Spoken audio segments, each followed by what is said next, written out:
Hello everyone, you are watching fit food flavours और मैं हूं डाइटिशियन मंजू मलिक। तो आज मैं आपके लिए एक रेसिपी लेकर आई हूं, लेकिन साथ ही एक अवेयरनेस भी क्रिएट करना चाहती हूं कि कई बार हम ऐसी चीजें भी देखते हैं सोशल मीडिया पे जिनके अंदर पूरी तरह सच्चाई नहीं होती और उन आधी अधूरी बातों को सुनकर कुछ हम ऐसी गलतियां कर लेते हैं जिनकी जरूरत नहीं है हमारी लाइफ में। तो रिसेंटली मैंने एक इन्फ्लुएंसर को ये कहते हुए सुना कि ऐसे कौन से वो 5 फूड हैं जो इंडियन डाइट से हमें हटा देने चाहिए because they are not healthy and अगर हम उन्हें कंज्यूम करते हैं तो उनसे वेट गेन हो सकता है, ब्लड शुगर हमारा स्पाइक हो सकता है। पूरे ही जो फूड्स उस लिस्ट के अंदर थे दे वर क्वाइट सरप्राइजिंग, लेकिन नंबर 1 पे जो फूड अवॉइड करने को कहा गया था वो था पोहा।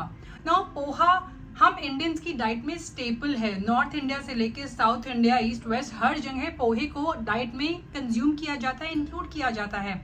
लेकिन किसी से ये सुनना कि ये आपको वेट गेन करा सकता है, आपके ब्लड शुगर को स्पाइक करके आपको डायबिटिक बना सकता है, अगर आप ये सुनेंगे तो डेफिनेटली नेक्स्ट टाइम जब आप पोहा खाएंगे तो आप काफी कंफ्यूज रहेंगे और हो सकता है कि आप उसे अपनी डाइट से हटा भी दें।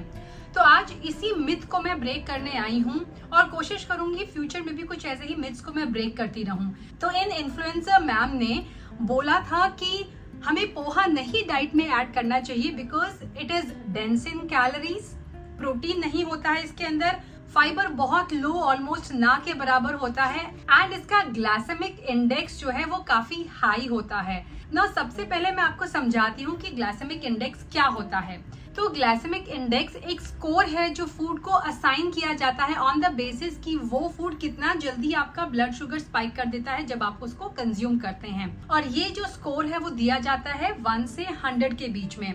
तो जो फूड 0 से 55 होते हैं उनका ग्लाइसेमिक इंडेक्स लो होता है, यानी स्लोली वो आपके ब्लड शुगर को रेज करते हैं। They are good for weight loss and अगर आप डायबिटिक हैं या प्री डायबिटिक हैं तो ये फूड आपके लिए अच्छे हैं।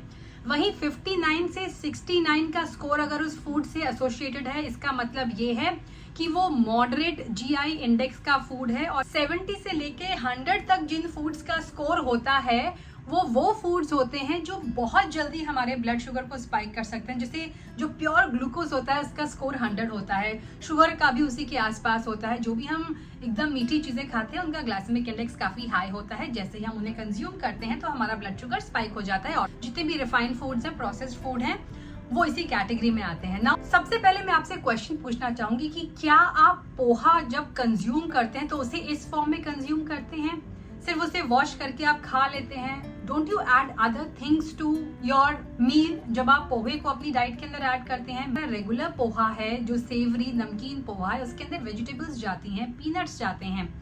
तो पोहे को हम एज इट इज कभी भी नहीं डाइट में ऐड करते।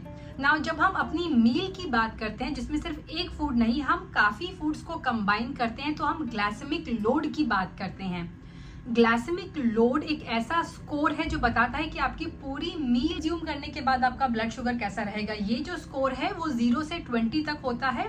0 से 10 तक जो स्कोर होता है वो लो ग्लाइसेमिक लोड वाली मील्स होती हैं, यानी इतना जल्दी आपका ब्लड शुगर राइज नहीं करेंगी वो।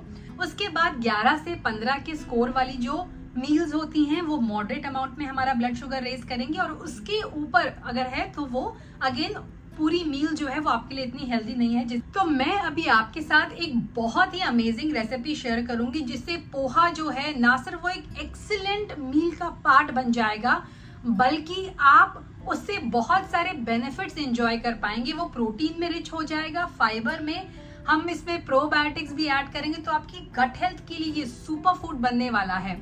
तो इस रेसिपी के लिए हमें चाहिए पोहा। तो पोहा को चलिए सुपर फूड में कन्वर्ट करते हैं।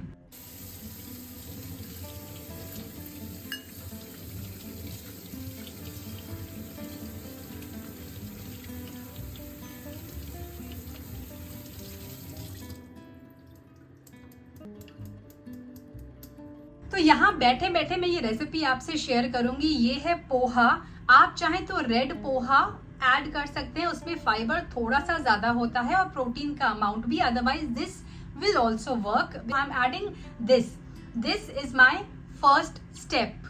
Now yes, as I said कि अगर आप सिर्फ पोहा लेते हैं बिना कुछ ऐड किए तो ये आपके लिए इतना हेल्दी नहीं है, क्योंकि इसका ग्लाइसेमिक इंडेक्स होता है काफी हाई। तो इसका ग्लाइसेमिक इंडेक्स 72 के आसपास होता है। अगर आप सिर्फ ये लेंगे अपनी मील में, इसके साथ कोई भी चीज अगर आप ऐड नहीं करेंगे तो इसका ग्लाइसेमिक लोड यानी इस मील का ग्लाइसेमिक लोड भी काफी हाई होता है। तो इसका ग्लाइसेमिक लोड है 18, 90 कैलोरीज हैं हाफ कप इस पोहे के अंदर, और प्रोटीन का अमाउंट है सिर्फ 1.5 grams. It is also low in fibre. तो नेक्स्ट जो इंग्रेडिएंट मैं इसके अंदर ऐड करने जा रही हूँ वो है दही।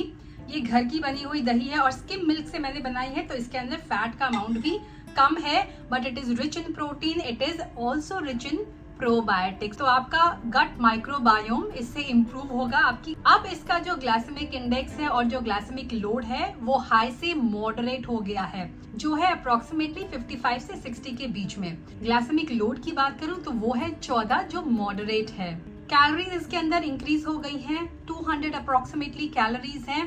कार्ब्स 20s में आ गए हैं। दही के अंदर फाइबर नहीं होता है तो फाइबर अभी भी उतना है, तो अभी हमें इसे फाइबर में रिच करना है। प्रोटीन में ये काफी रिच हो गया है, अप्रोक्सीमेटली 10 ग्राम्स ऑफ प्रोटीन हमने ऐड किया है, यानी टोटल प्रोटीन अब इस मील के अंदर हो गया है 11.5। Now because it lacks fiber, तो हम इसके अंदर फाइबर ऐड करेंगे जो प्रीबायोटिक्स में भी रिच होता है।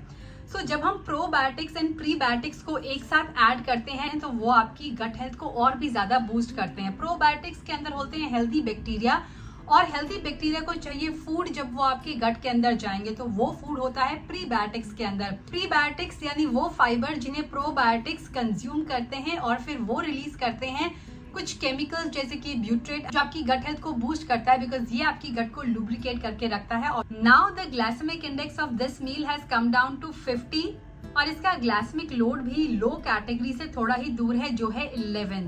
प्रोटीन का अमाउंट हो गया है 13.5 ग्राम, एंड यस हमने इसका फाइबर कंटेंट भी इंक्रीज कर दिया है, which is now close to 4 grams.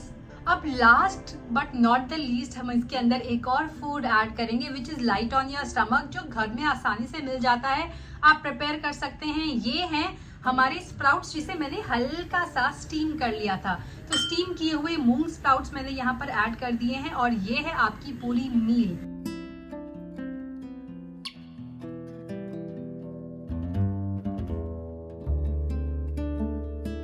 इसे मिक्स कर देते हैं। आप इसे सीजन करेंगे विद सॉल्ट, आप चाहें तो इसके ऊपर थोड़ा सा ऑलिव ऑयल ऐड कर सकते हैं, if you are not afraid of fat. Otherwise आप इसके ऊपर अपनी पसंद की कोई भी सीजनिंग ऐड कर सकते हैं, फिर चाहे वो पेपरिका हो, आजकल मुझे वो बहुत पसंद है, ऑरिगैनो हो, इटालियन मिक्स हर्ब्स हो, मिक्स स्पाइसेस हो, मिंट आप ऐड कर सकते हैं चॉप करके, कोरिएंडर ऐड कर सकते हैं, थोड़ा सा प्याज चॉप करके ऐड कर सकते हैं।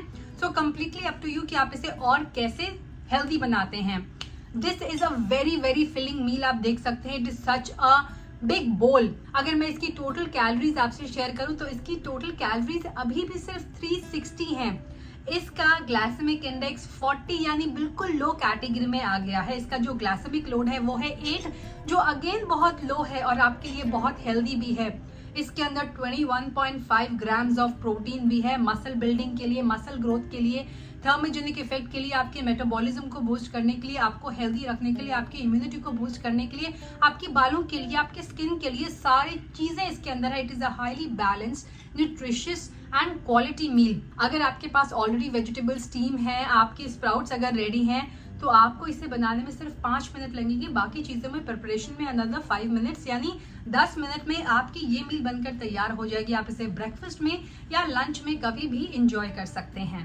ये माइक्रो न्यूट्रिएंट्स में भी रिच है, इसके अंदर कैल्शियम है, it is rich in iron. Iron पोहे के अंदर भी होता है, if you guys don't know. In fact पोहे की जो मैन्युफैक्चरिंग प्रोसेस होता है उसके अंदर थोड़े से प्रोबायोटिक्स भी आ जाते हैं, तो पोहे के अंदर भी प्रोबायोटिक्स एंड प्रीबायोटिक्स दोनों होते हैं। इसके अलावा इसके अंदर vitamin C, potassium and magnesium भी आपको मिलेगा। बट अगेन अ रिमाइंडर कि अगर आपसे कोई कहता है कि आपका फेवरेट फूड जो है वो आपके लिए हेल्दी नहीं है, जो आपका कल्चरल फूड है, ट्रेडिशनल फूड है, तो ब्लाइंडली उस चीज को मानकर अपने फेवरेट फूड से डिस्टेंस बनाना, उसे अपनी डाइट से हटाना, आधी अधूरी जो जानकारी होती है वो बहुत खतरनाक होती है।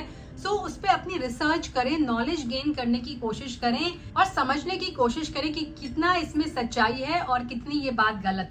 ऐसे ही कुछ और मिथ्स को मैं आने वाले अपने वीडियोस में ब्रेक करूंगी। Do right in the comment section अगर आपको अपने फूड्स को लेकर, अपने फेवरेट फूड्स को लेकर मिथ है, आपको लगता है कि आपको इसे नहीं कंज्यूम करना चाहिए, डाइट से हटा देना चाहिए, तो लेट मी नो और मैं उन पर भी वीडियोस आपके लिए लेकर आऊंगी और शेयर करूंगी। सो आज के लिए इतना ही। Thanks for watching. Stay healthy, stay fit, stay active and I will be back very soon. Until next time, you take care. Bye bye.